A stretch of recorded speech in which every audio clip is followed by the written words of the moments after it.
నారాయణపేటలో Janasena party విస్తృత స్థాయి సమావేశం నిర్వహించారు। ఈ కార్యక్రమంలో ముఖ్య అతిథిగా రాష్ట్ర యోజన విభాగం అండ్ హక్కు కమిటీ సభ్యులు మక్తల ఇన్ఛార్జి మణికంఠ గౌడ్ హాజరయ్యారు। నారాయణపేట జిల్లాలో జనసేన పార్టీని బలోపేతం చేయడం, భవిష్యత్ కార్యాచరణపై చర్చించారు।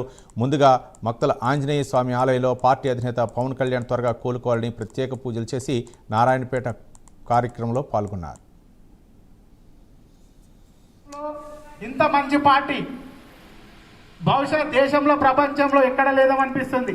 ఎందుకంటే ఒక 40 ఏళ్ల యువకుడిని, ఒక వైద్య వృత్తిలో పనిచేస్తున్నవాడిని ఈ పార్టీని ఎంచుకున్నా అంటే నాకు ఎంతో విజన్ ఉంది, ఎంత ముందు చూపు ఉంటే నేను ఈ పార్టీలోకి వచ్చింటా। నేను వచ్చిన రోజు ఎవరు మక్తల్లో ఒక హనుమంతు, ఒక సోపి షాప్, ముగ్గురు నలుగురే, అంటే వాళ్ళు ఎంత చెమట వచ్చి ఆ రోజు 5-10 సంవత్సరాలు పార్టీని నడిపించుకుంటూ కండువాలు కొనలేని పరిస్థితి వాళ్ళది, కండువాలు ఎక్కడ దొరుకుతున్నా తెలియని పరిస్థితి।